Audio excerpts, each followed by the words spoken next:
Welcome to another edition of Resilient Living Podcast, a show dedicated on improving quality of life for both people and planet through liberation and independence, moving you from surviving to thriving and living life on your own terms. My name is Adrian Babashoff, and this is episode 19. This is Future Generations Rant. Excuse the background noise. That's my pickup truck while I'm on my work commutes. That's how I do these podcasts. I wanted to talk about future generations. The thought I had, this is not going to be a very long one, but I thought it might be a kind of an important one. Because what I'm seeing through generations, from my grandparents to my parents to me to my children's generations, and I'm not just talking about my family, I'm talking about that group of people, those individuals, and we watch how things have changed. And what I look at is a lot of the integrity, and it's also in production of things, the mentality. The mentality is a very large one. And, in the production, things were built a lot better back in the day, a heck of a lot better. The pickup truck you guys are hearing in the background right now is a 1996 F350 7.3 liter diesel truck. And this thing's able to be built for life. It's old. It's very old. I have people offering me $20,000 for this thing that, believe it or not. And these things were built with integrity. But I think our mindsets were built with integrity as well. A lot of people like my grandparents had to go through the Great Depression. They knew what it was to be hungry. Pre-internet, there's, believe it or not, some of the younger listeners here, there was no internet. Any kind of information and stuff we needed to get was at a library. And it was very difficult. So there's a lot of flip sides to the mentality of all this, where I think that a lot of more things like time, integrity and things like that were a lot more respected than they are now. Not to say that they're completely not and it's all disregarded, but there's a certain element that I see in the younger generations where, for lack of better words, and it's my generations too, and my parents' generation, spoiled. We had a lot given to us. We never knew what it was like to really, really hit rock bottom. And I think a lot of people who have tasted hunger and tasted to be without definitely know what it means to have integrity in life and to get your mentality straight. When things are going bad, we could have some major shifts in economy and things right now. It doesn't really matter what you think, because what is. There's no food on the shelves, or inflation has gone so high, your dollar's worth half of what it was. Nobody really cares. And you have to start shifting your mentality to, well, what could I do? And one of the ones that I look at, this is what I think, this is all just my opinions, by the way. One of the things I think about a lot of the younger generations is that we use our brains, not our bronze. Now, there's a lot to that. There's some significance to that, and I believe the same way when I mean that, money makes the world go round. A lot of people understand that money's printed. A lot of younger kids, I think, are more savvy. They have more information readily available to them. And when you look at someone who's doing physical manual labor, they're breaking their bodies down. And I'm in that. I'm like a hybrid. I'm in between the two. But you'd look at something like that and you say, well, that's not worth it, But one of the things I ask young people, younger generations, even generations of my own, I'm in my mid-40s, by the way, if that brings you any context of who I am and where I'm coming from, is to have the integrity or the thoughts too of, there's not just physical breakdown, there's mental breakdown, there's happiness breakdown, there's spiritual breakdown.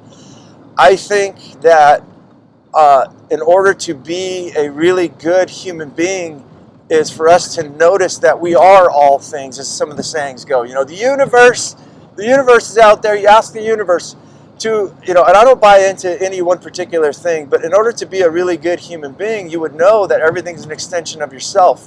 Plants, animals, insects, microbiology, all of these things, other people, businesses, the planet in general, all life forms around you. What you do affects them. So do unto yourself, do unto others as you would do yourself, as the saying goes. Don't want to get biblical here. There's no politics or religious beliefs, things that we're setting upon here. There's certain quotes that just make a lot of sense. We should be concerned. But to finish off there, when you when you know these things, you automatically know not to rape or kill or cheat or steal or be a bad person. You have this integrity inside yourself, and a lot of it comes from the right type of mindset. Now, I'm a little freaked out because these are the people, we have an onslaught of baby boomers coming on, and one of my concerns is like, these are the people that are going to be pushing people around in wheelchairs. Hopefully not me, but a lot of these younger generations just don't seem like they really care and don't want to be there to do the jobs. A lot of, as we said, manual and physical labor. I think a lot of people want to be millionaires, and unfortunately, I'd have to say, and again, just my opinion, we couldn't all be millionaires. Who would be there to sweep the streets, grow the food, things like that. Yes, we do have, some people could say, argument of automation and things like that, and AI, mostly automation and robotics and stuff to do those type of jobs. But I have no idea what the future's bringing, but it does make sense to me that one thing that we learned, a lesson from nature, is that nothing can be propelled very quickly. A lot of things in nature that are sustainable, that are going to last for millennia, for long periods of time, usually need to be seasoned and hardened. We didn't get here overnight. We're not going to get out of here overnight. So I see things as smart homes and smart cars, and it's pretty much smart everything. You can't really replace logically all the homes. These thick-built homes that that aren't 3D printed and things like that, they'd all have to be knocked down, they'd all have to be rebuilt, rewired, and all those sort of things there. So no matter how much you try to automate your house, we have things such as electricity, roof leaks, electrical shortages, plumbing, foundation cracks. The list goes on and on and on. And I feel like a lot of generations who don't educate themselves about these things can quite literally be taken. We've seen this repeat itself, where technology almost far exceeds humanity, and it ruins things. When we first came to this country and we devoured it, right? We took over stuff. I don't want to get into the politics of that, but what happened is we started planting a lot of cotton, and what happened is the cotton started depleting the soils, and we depleted the soil so bad that nothing else would grow in those areas. So what did we do? Like cancer, we started spreading out to other areas. And, there's been we've had cattle running through farmlands. I'm giving this as a symbol, as a example. We've had cattle come in and just completely rummage and ruin, desertify basically places, turn places into deserts. So, and then it takes nature a long time, and then also the manipulation of such things as we're going to speak a lot on the Lifetime of the show is permaculture, which is basically repairing farming with nature in a symbiotic relationship. Well, a lot of these systems take many, many years to develop. We need those people who are able to develop those things and put things in action now for the future gift of tomorrow to each one of our individuals and to give back to our earth. It's not all just about us. And I think that, when you have land and you want to garden it, or you want to just mow the lawns, you've literally destroyed the complete habitat of, say, things like ladybugs. Those ladybugs have no place to lay their eggs and to hibernate and to be born. And why is this even significant? Because if every single person did this upon 1 million acres square footage, and you wanted to grow yourself a garden, just as simple, some arugula and what are other things that aphids like to eat? Lettuces and things like that. There'll be no natural predators there to help you with that, actually, to give a balance. You are going to have aphids. Those things have been around since the dinosaur ages. Those are little insects, for those who don't know. So leaving at least 10% of your yard feral, just open weeds and things like that, will actually help the monarch butterflies and the praying mantises and the ladybugs and the green lacewing flies and black soldier flies to show up and to help you compost and things of that nature. So nature is actually our friend. We make a lot of money off of it, but I think a lot of people are so self-centered, especially younger generations, that we can't really see those type of things. And you know what? It's all generations. My parents' generations, my generations, people have a total disregard for nature, and it's all about profits. But what effect will you guys have? Will the younger generations have on their own generation? It could be in the future here where not nobody, but very few people know how to fix things. This has already started. It's like that's a real epidemic. what can I say, a panicdemic. The panicdemic is that I am actually friends with a lot of older folk, in their 70s, 80s, 90s. A lot of my friends have passed away. And one of the things that they could say even within their generation is that they're a dying breed. And that's what they say about me. A lot of kids my age, they really like me because there's not very many people like me who are into fixing things and understanding old technologies and new technologies, marrying the two, just basically in a nutshell, trying to figure out how to fix things. So what happens is people like me could actually make a lot of money, right? We're the ones able to fix things where nobody else can, and we're able to capitalize on those type of things. But even if you notice where a lot of the pendulum swings, what's happening right now with our so-called technology that's got everything to make life easier. I was at a hotel, I was on a job working out of town, and I got to my hotel at 7 o'clock. I was really tired. I made myself some dinner, or bought myself some dinner, ready to check in. The computers were down. They couldn't even check me into my room. I had to take my dinner, my clothes, my suitcases, everything, get back into my car, go drive around for about a half hour trying to find another place, making some phone calls. And they couldn't just old-fashioned give me a key, write my name down, and take cash. It just wasn't going to happen. Look at all the hackings and things that we have here. So the point short that I want to make is sometimes the things that are supposed to make our lives easier actually make our lives more complicated. And if we look at statistics and we look at the suicide rates, and we look at statistics like I live in Southern California, in San Diego, and statistics are some of the people in like Los Angeles, Southern California, are some of the most miserable people. It's not one of the most happiest places to live, right? It may be perceived that way. Wonderful weather and everything like that, but there's a twist on things. There's an equilibrium, I think, that we need to gain, that we need to present.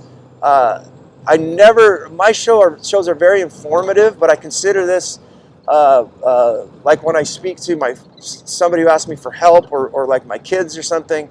It's not our job as teachers or professors or whatever of information gatherers to form people. It's to inform. You can't form anybody. They're going to form themselves. So we need to present this information and leave keys and clues and things like that, and incentivize, I guess, in some way to show people that, look, it's not all about just us. And in fact, when we look at the principles of permaculture, that the abundance, talk about an ROI as an asset. You invest once, sometimes some money, sometimes some labor, and you plant a bunch of trees, you grow a garden, you buy yourself a group of chickens, and you got a rooster. That's a one-time investment. You have played done right? I know some of you are going to say you have to buy hay and for bedding, and you have to buy feed and all this. Yes, and those are things, but done right in a permaculture setting, you wouldn't have to buy anything. So in a permaculture setting, you'd have that rooster, and you would start creating wealth you would look and be not measurable by money. And the fact that I would look at and say that, well, how could you not measure that by money? If you're producing meat chickens, you're getting meat pretty much for free. You're getting eggs for free. You're utilizing these chickens to scratch up areas for you to grow your own food, to garden for free. They will remove all the weeds and grass and everything for you while they're dropping poop, while they're eating those insects and the residual plants, stuff you have left over, and cleaning your garden for you, loosening up the soil. They're giving you free fertilizer. It's just, I don't want to go on a rant about that, but you see the perpetual motion of this and the assets. And to the contrast of liabilities, such things as technology like cell phones and actually even a home. A home's not actually an asset. A home is actually a liability. You have termites and all kinds of things that could get damaged, such as we were talking about. So these are things to take in consideration. How the younger generations will affect their own. I think that if we don't get our heads straight and we don't start applying ourselves, like at least learning the principles of how things work, I think we're going to be in a pretty bad place. I think a lot of us older people who, the generations that become old, there may not be a lot of people who are able to fix things. So unless technology really steps it up, and we could just disregard, or I'm sorry, maybe just like throw away all of our old homes and cars and growing food. We can grow food. We can raise meat in a petri dish, such as that's what they're doing, folks, if you don't know. And we can grow vegetables under artificial light in aquaponics systems or hydroponics, where you have to feed them synthetic nutrients and things like that. Does this all sound like something that you guys would like? You know, that seems completely sensible. I mean, maybe there's just something that I'm missing, but maybe we see people going back, a lot of people going back to the old ways, and it keeps going back and forth. We keep playing this teeter-totter game and taking maybe things. I'm not saying that the old ways have all the answers. What I am saying is that things like such as a cast iron frying pan that I could give my grandchildren's grandchildren, then that's healthy to eat on instead of a Teflon pan. Those are type of things. The ingenuity of building things with integrity. So those lifestyle designs is what this show is really all about. Bringing in that type of good lifestyle design and implementing things in your life that will affect generations from years to come is where I think is key. And I think that we should definitely take in consideration, guys, that there is there's an equilibrium that needs to be reached between brains and bronze. And that's what I've got. Hopefully that made sense, and I hope that this show has brought you some value. And only if it has brought you some value, please like, subscribe, review my show, give me a thumbs up, thumbs down, whatever. I don't care. Let me know where I can do better for you guys. I really want to keep these shows going. I love doing them, and I just need to know that I have you guys' support, or that what you guys like. And if there's something that specifically you guys want to like, or your suggestions, Resilientlpodcast@gmail.com. Everything's in the descriptions below. You guys can get a hold of me. We will create a website soon, and with all kinds of extra goodies, maybe even a Facebook group site where I can post extra footage. Like this one here is already going past 15 minutes. Sometimes I get on a roll and I kind of like to keep going, but I can only afford to do 15-minute increments and post these things. If anybody understands, we got to pay to do these things, so I'm paying to put them on.